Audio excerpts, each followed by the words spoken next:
Hello everyone, Jimmy is with you. Welcome to the second part of the video. I hope you liked the first one and you did not forget to like and subscribe to me. This motivates me very much to make even more videos for you. Let's start the same.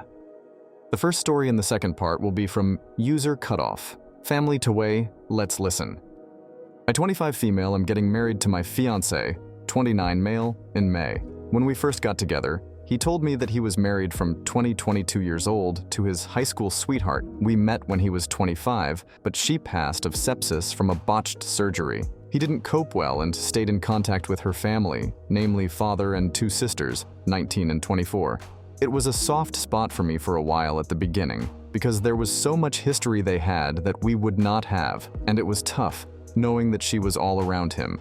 I never told him and decided to work through it on my own, especially with the fact that he would often spend time with her family during our relationship, her birthday, their anniversary, and anniversary of her death. He'd spend the day with her family.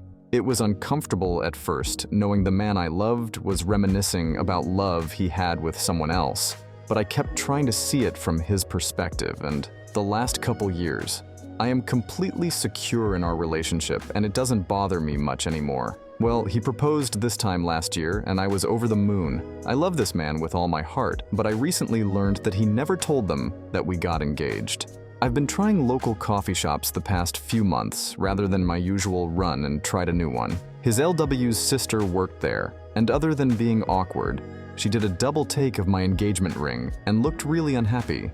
I didn't mention it and left. My fiance told me that she kept messaging him on social media about it, and I wasn't happy that he kept it a secret. He apologized and was very depleted by it all. He said that he didn't want to hide me, but he didn't want to hurt them either, and that both of us were a huge part of his life. I understand that and let him off the hook slightly. Just told him to be upfront with them from now on. That was that. At least I thought so. A week ago, on Sunday, I got a message from the 24-year-old asking if I was happy with myself, that I would never replace his LW, and that if she was still alive, he'd chose her over me every time.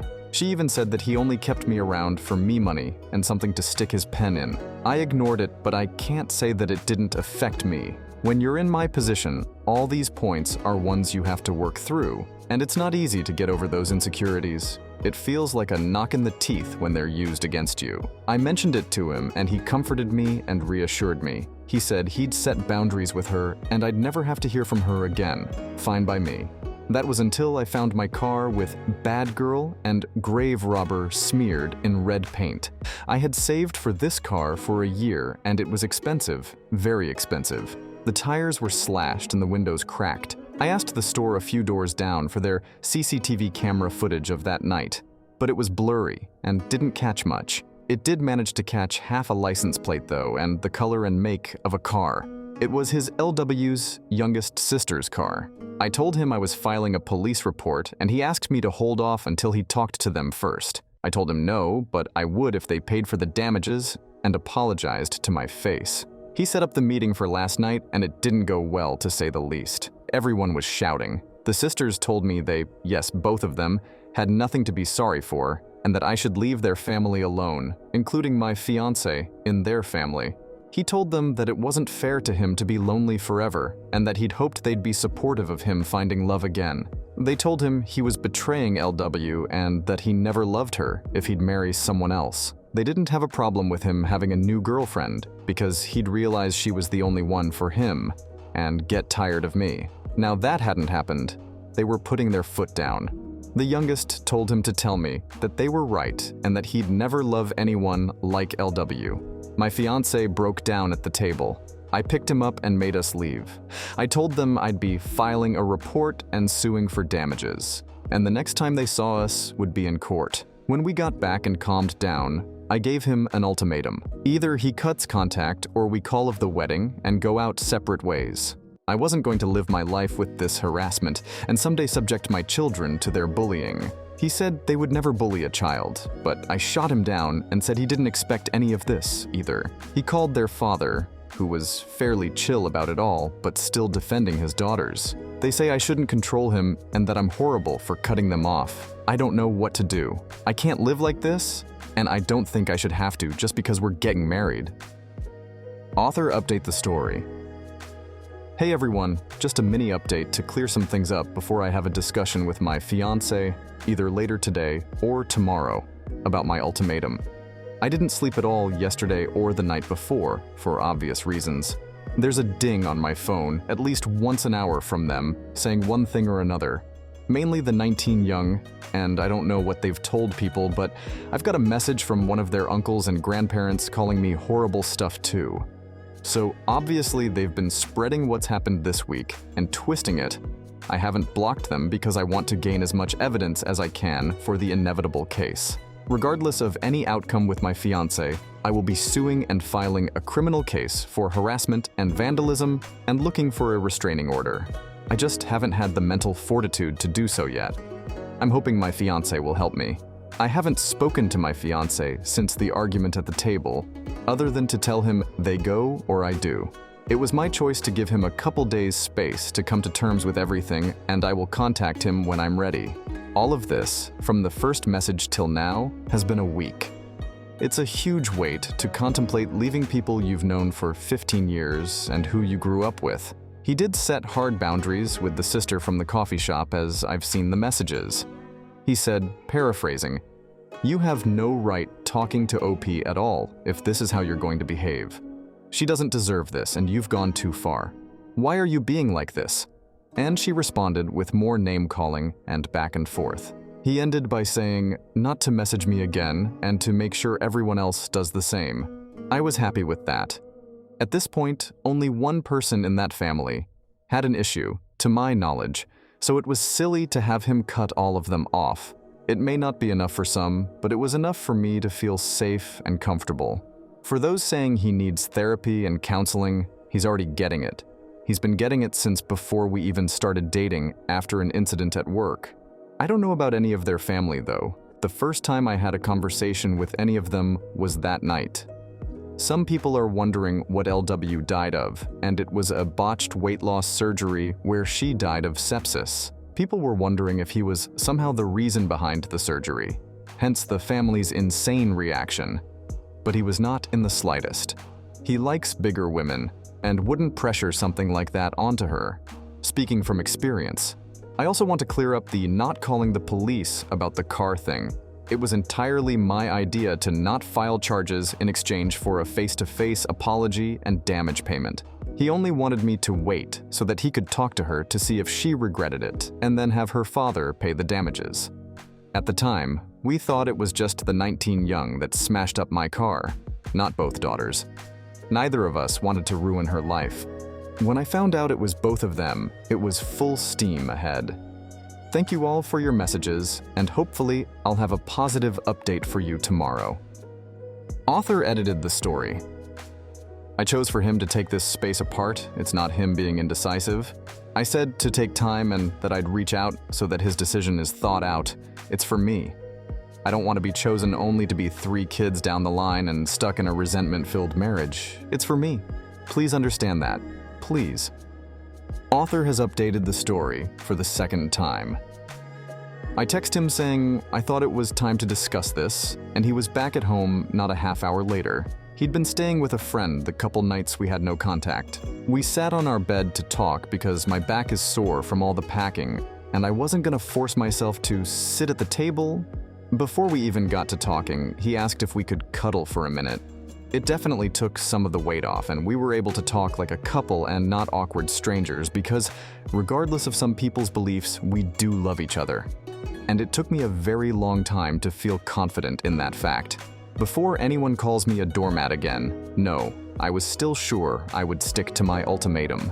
The first thing I asked was if he felt he had enough time to make his decision, and he said he didn't need time.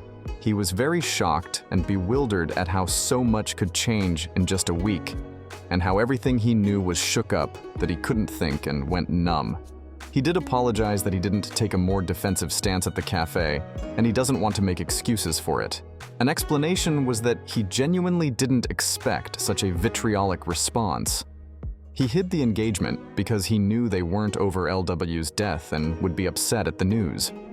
It wasn't like I would feel upset by them not knowing, which I wasn't really. He's known these girls since before they were in double digits, and he would never have thought them capable of it.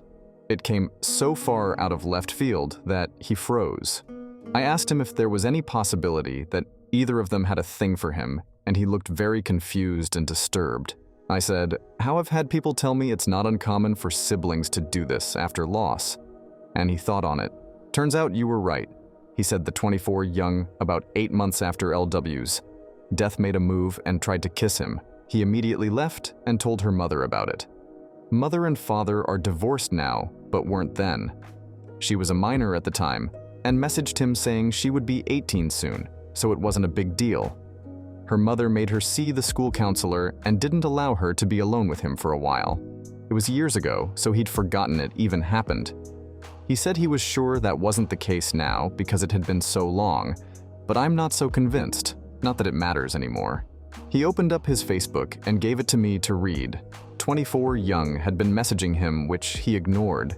She ranged from telling him off to crying and saying how betrayed the family was to trying to manipulate him against me. He said he was sure that he needed to put them behind him and had been thinking it on and off since he proposed, but couldn't bring himself to do it.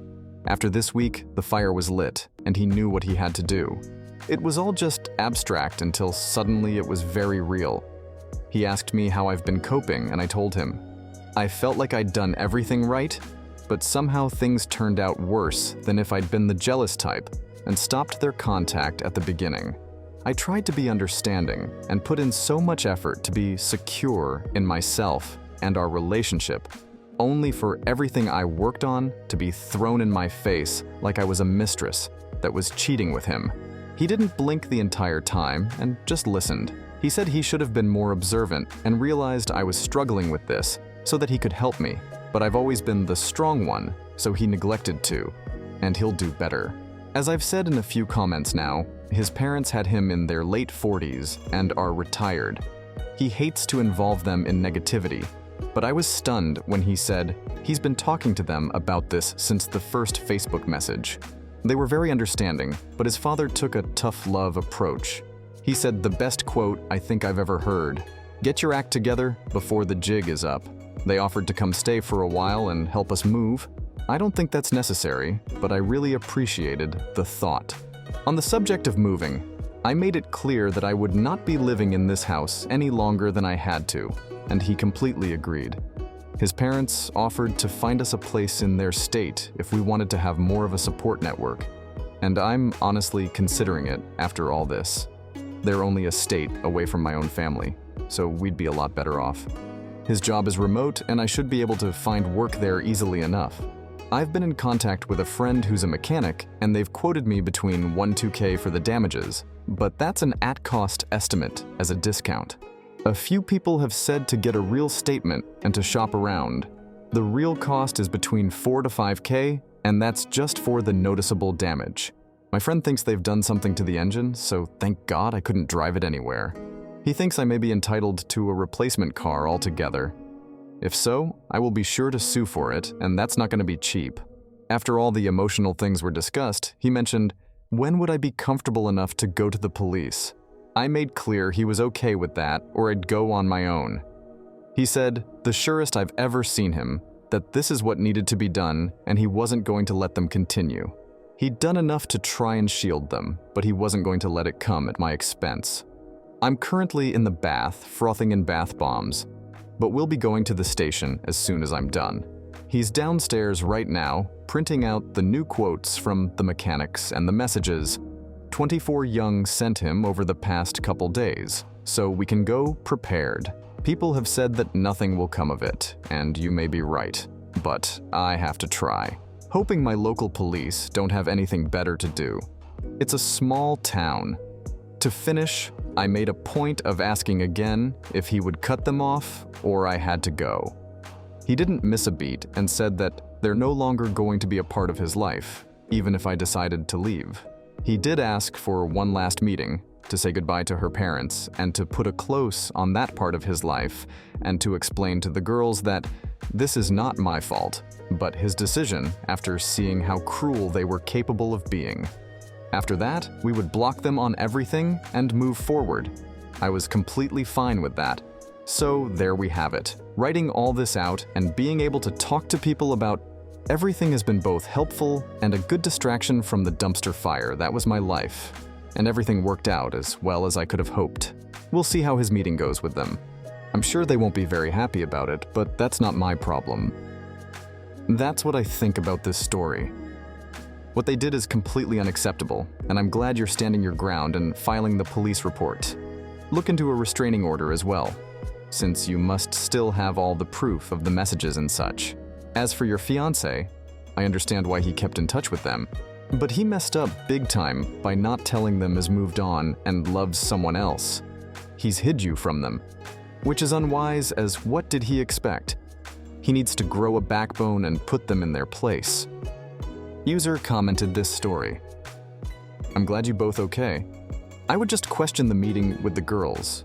The parents I understand, but given you are going to the police over the car damage and harassment, meeting the girls is not appropriate.